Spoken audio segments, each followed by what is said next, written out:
La idolie, ce moment où l'esprit semble apercevoir une image familière, un visage souvent, là où aucun motif n'est réellement présent. Bien qu'usant de techniques algorithmiques, c'est ce phénomène cognitif qui émerge des âmes suspendues, œuvre présentée ici par Lorraine Huret. Alumnus du Workmaster de la Haye en 2013, son corpus artistique repense les rapports ambigus entre humains et machines. Lorraine Huret s'intéresse à la construction de l'histoire des nouveaux médias, à notre rapport physique et affectif aux nouveaux dispositifs de communication, ainsi qu'à l'irruption de l'intelligence artificielle dans nos vies quotidiennes. Ces recherches sont souvent effectuées sur le terrain. La performance Deep Blue Dream, par exemple, est fortement inspirée par celles d'entreprises à San Francisco et Silicon Valley. Elle est aussi l'auteur de 2 ouvrages, Artificial Fear, Intelligence of Death, et L'âge des techniciens, ce dernier étant disponible à la librairie installée à l'occasion de ce symposium. Aujourd'hui, elle essaiera d'explorer l'histoire de l'image en tant qu'expérience de malédiction à l'heure de la viralité et de l'accès immédiat à toute forme de contenu. Je vous prie d'accueillir Lorraine Huret.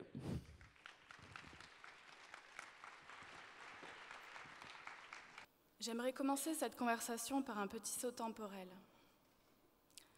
Nous sommes probablement en 2003. Il est tard le soir et je décide de regarder la télévision. Je tombe par hasard sur un film japonais que je regarde jusqu'à la fin. Et ce film, selon l'expression consacrée, me glace le sang. Il me terrifie au plus haut point. Non seulement ce film déterminera ma pratique à venir, mais aussi une plus large réflexion sur les médias que je poursuis encore aujourd'hui. Le film s'appelle Ringo et c'est un film d'horreur. Le personnage central pour moi est une cassette, une bonne vieille cassette VHS,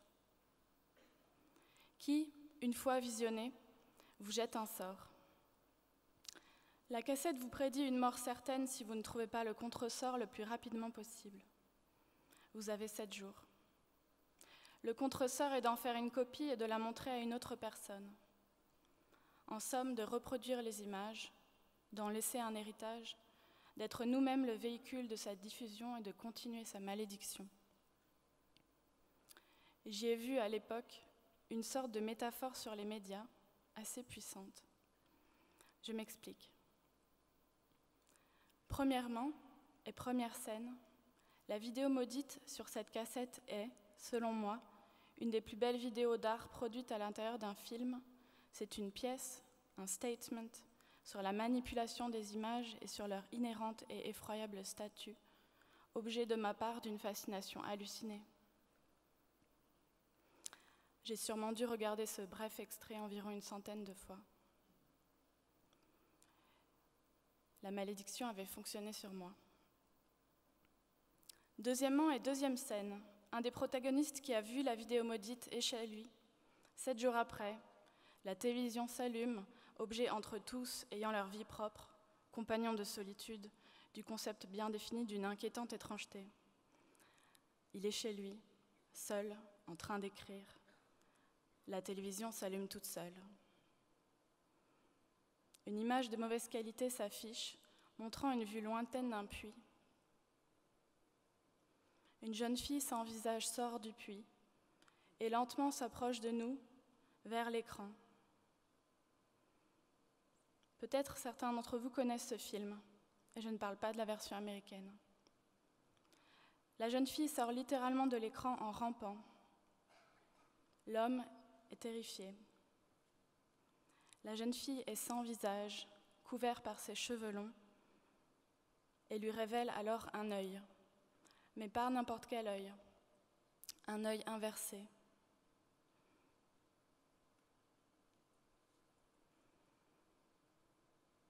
Pour des raisons qui m'échappent encore, il m'a été impossible de revoir cette séquence pendant des années. Je regardais toujours le début du film. Impossible de revoir cette jeune fille sortir de la télévision à l'intérieur du film, ramper jusqu'à dévoiler son œil inversé, qui évidemment tue notre protagoniste. qui devient lui-même image, incapable de comprendre l'impossibilité de l'image à devenir à ce point vivante, incapable de réaliser que la télévision vient de le tuer pour de bon. C'est littéralement l'image qui tue. C'est littéralement l'œil qui tue. Je n'ai plus jamais regardé une télévision en tant qu'objet de la même manière après ce film. Mes résolutions suite à cet épisode furent: je souhaiterais étudier ce qu'on appelle largement les médias, car j'avais senti que tous les médias contiennent en eux quelque chose d'irrésolu, de suspect et d'indicible. Je voudrais faire de la vidéo, et la vidéo sera mon médium. Pourquoi est-ce que la télévision m'apparaissait soudainement comme un objet si douteux? En fait, la télévision était devenue un objet venu pour moi d'une autre dimension, d'un univers sombre qui concentrerait les intentions premières arbitraires et indifférentes de sa création. Ringu est un film important pour ma pratique en ce sens qu'il constitue un référent métaphorique sur le statut de l'image animée, ou plutôt une sorte d'allégorie assez négative et parfois effrayante sur ce que peuvent créer en nous et sur nous les images dont nous ne trouvons pas le contresort. Les images nous modifient. Et j'aimerais citer ici Pacom Thielman, qui le dit ici à sa manière. Il semblerait que plus nous regardons des images de merde, et plus notre âme se pourrit.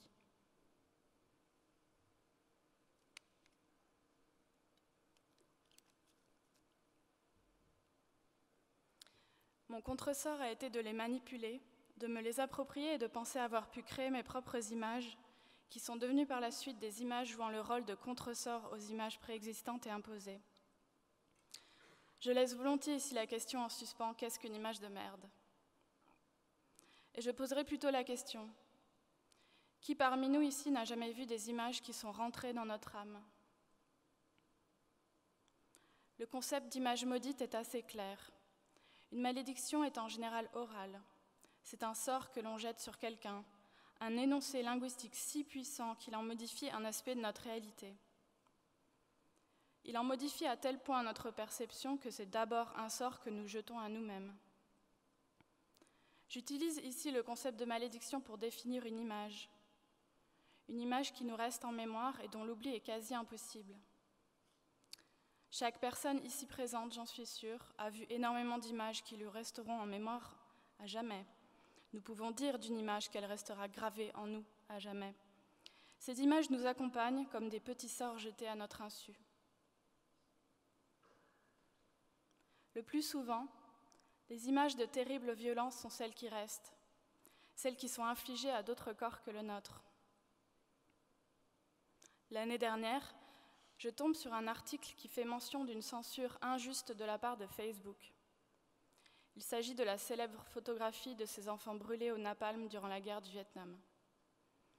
Image marquante de cette jeune fille, nue, qui court comme pour échapper à son propre corps brûlé. C'est un exemple d'image maudite, qui nous reste en mémoire et qui nous dévoilera dans toute son ampleur la violence de la guerre du Vietnam. Facebook réplique alors dans un communiqué que la photographie a été supprimée par accident, enfreignant les lois internes de nudité infantile. Mais la question, par-delà l'arbitrage aléatoire de sa subsistance sur les réseaux, qui a enlevé cette image? Qui a donc enlevé cette image? Pas un seul article trouvé ne mentionne cela, et plus encore, les articles trouvés font état d'un algorithme défaillant, d'un logiciel de reconnaissance d'images qui a vu une très jeune fille absolument nue et non une photographie faisant état des atrocités d'une guerre historique. Les journalistes ont simplement comblé leur vide épistémologique en invoquant ce que j'appelle un pare-feu éthique. C'est la faute des algorithmes. Ah, ces algorithmes, ces petits farceurs. Je reviendrai sur cette question dans quelques minutes. Je tiens à préciser que j'utilise sciemment et volontairement un vocabulaire emprunté à la magie pour parler des technologies, des objets animés et leur médiatisation. Je lie en permanence magie et technologie, car ce sont deux vastes champs qui sont indissociables pour moi. Ou pour citer Caroline Van Eck, la technologie fascine le regardeur car elle est le résultat d'une virtuosité à peine compréhensible, qui elle-même amplifie un idéal ou une efficacité magique, que beaucoup de personnes essaient d'achever dans d'autres domaines. Si toute technologie suffisamment avancée est indiscernable de la magie, j'y rajouterai indiscernable de la magie car on ne peut la comprendre. La magie ne s'explique pas. L'incompréhension est la clé d'une réussite magique. Et les technologies suffisamment avancées ne peuvent expliquer l'attrait et leur influence sur nous, nos comportements, nos opinions et nos actes qui en résultent. En résumé, peu importe l'énorme travail d'analyse que nous croyons faire, les nouvelles technologies nous échappent.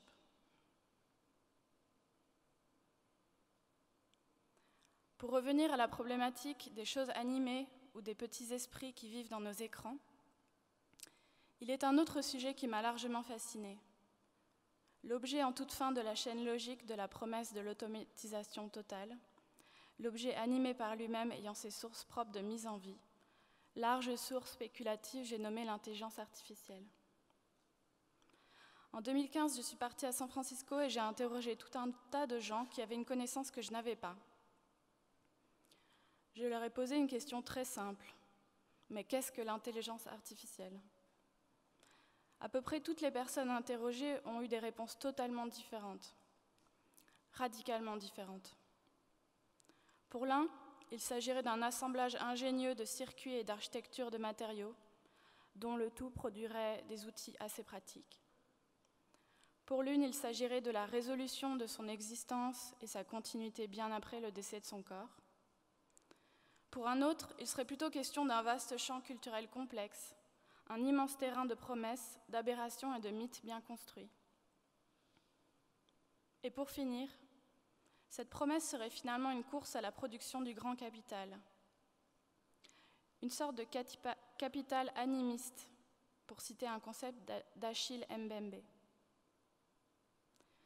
Parmi toutes ces versions et ces sources riches d'interprétations, j'ai compris que bien au-delà de pouvoir comprendre en quoi consistait réellement l'intelligence artificielle et tous ses dérivés de recherche, qui m'est rapidement apparu comme un objectif impossible, j'étais bien plus intéressée par les projections suscitées par l'intelligence artificielle. Pour résumer, l'image que l'on se fait de l'intelligence, comment l'applique-t-on aux machines, que veut-on leur faire dire et que veut-on leur faire faire ? L'extrême médiatisation de l'intelligence artificielle en fait un objet de culte. On y croit un peu, beaucoup, on n'y croit pas. C'est une dévotion.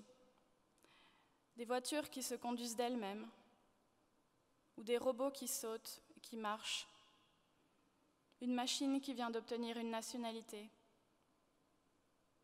Ces narrations ou faits pour nous sont médiatisés et passent par le filtre même de nos ordinateurs. Comme si nos machines domestiques rêveraient leurs lointains cousins, plus intelligents, plus habiles, et nous en montreraient leurs avancées et leurs progrès au jour le jour. Ce qui sera primordial pour la construction de ma démarche, c'est la mystification et la mythification d'un champ, ce vaste champ qui suscite pléthore de fantasmes et d'incompréhensions. J'ai compilé toutes ces interviews et j'en ai fait un ouvrage. J'ai également produit une série étrange de vidéos, toutes nommées Deep Blue Dream, où je me suis volontairement coincée dans un écran liquide, réponse visuelle et littérale à ma propre condition.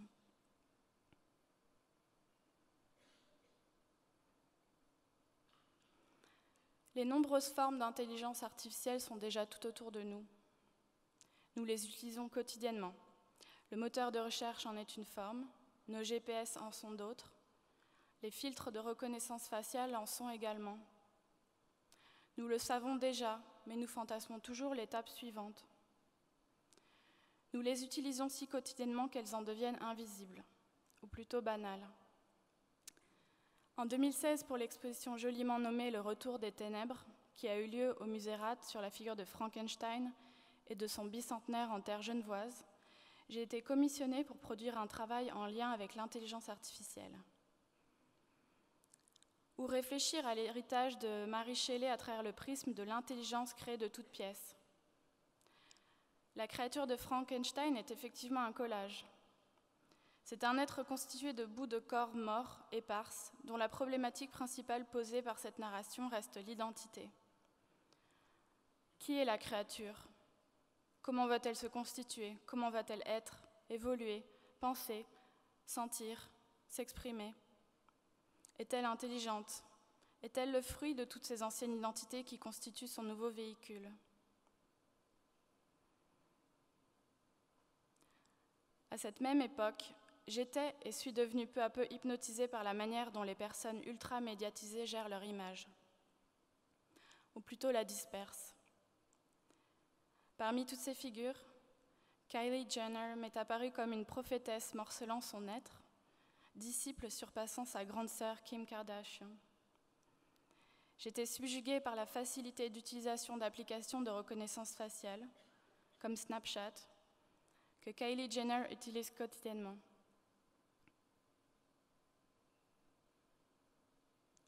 Qui ai-je l'impression de voir évoluer devant mes yeux au jour le jour ?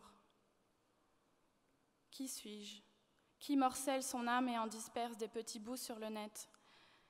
Kylie Jenner, ou une vie presque entièrement dévolue à la représentation de soi et à la construction fragmentaire d'une identité constamment exposée par un spectre immense de médias discordants, des petits médias douteux, des petits tweets, des petits Insta, des petits snaps, images modifiées de soi recouvertes de filtres miraculeux, moments extrapolés aimés par des millions de personnes à travers leurs petites fenêtres de poche. Kylie Jenner m'est apparue comme la figure de proue d'une nouvelle conception de l'identité. Une identité multiple et numérique, une nouvelle manière d'être au monde. Kylie Jenner s'est révélée alors pour moi comme la nouvelle créature du docteur Frankenstein. J'ai utilisé un logiciel qui échange les visages dans un musée, au Musée national de Varsovie. Et une de mes vidéos suit les déambulations d'une femme qui ne regarde pas les œuvres. Elle devient les œuvres. Elle échange son visage, son identité avec les peintures et les sculptures qu'elle rencontre sur son chemin. La vidéo s'appelle Ways of Non-Seeing, hommage non dissimulé à John Berger.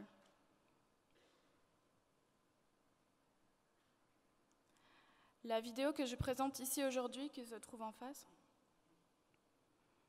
s'appelle Les âmes suspendues et utilise la même application. Le logiciel tente ici coûte que coûte de percevoir des traits de visage dans la réalité de mon atelier. Les filtres de reconnaissance faciale, appliqués ici, font ressurgir ce que je ne peux percevoir moi-même. Comme à la recherche de petits spectres, qui m'évoquent ici toute la mystification née avec l'invention de l'appareil photographique ou de l'enregistreur audio, ces machines qui pouvaient enfin apercevoir les esprits, comme si les machines avaient un sens de captation plus développé que nous.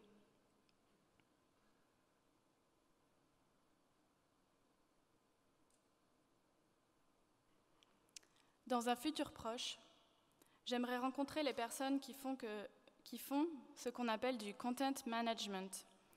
Des personnes qui regardent à longueur de journée des images au contenu problématique sur toute plateforme à contenu ouvert, qui doivent décider si ces images doivent rester ou être bannies, censurées.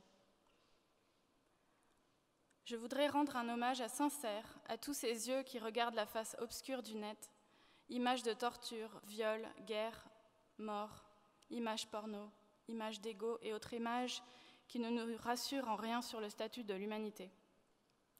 Ce sont des personnes qui pourrissent leur âme pour nous. Ce sont des êtres humains, dérisoirement payés, suppliciés du capitalisme colonial qui nettoie le net. Ce ne sont pas des machines. Quelque part en Inde ou aux Philippines, quelqu'un a enlevé l'image de la jeune fille brûlée au napalm qui court vers nous. Ce n'est pas un algorithme salvateur qui a fait ce travail. C'est un être humain devant un ordinateur. Une réalité de labeur dont les entreprises du net en cachent l'effrayante contrepartie. Chaque ingrédient que nous jetons dans la grande marmite d'Internet est envisagé par quelqu'un, scruté et observé.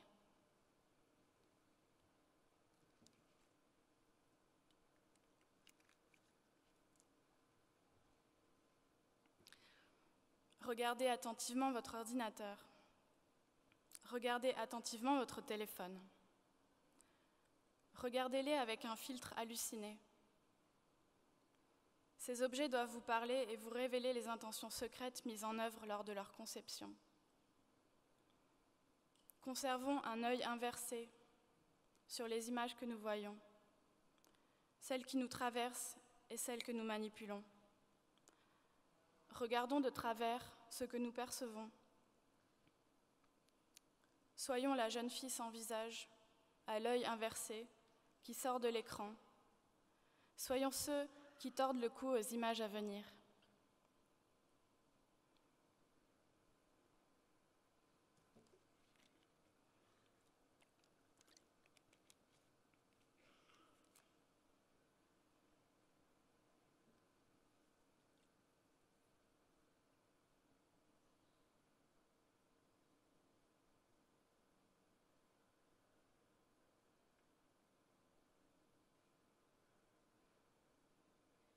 Merci.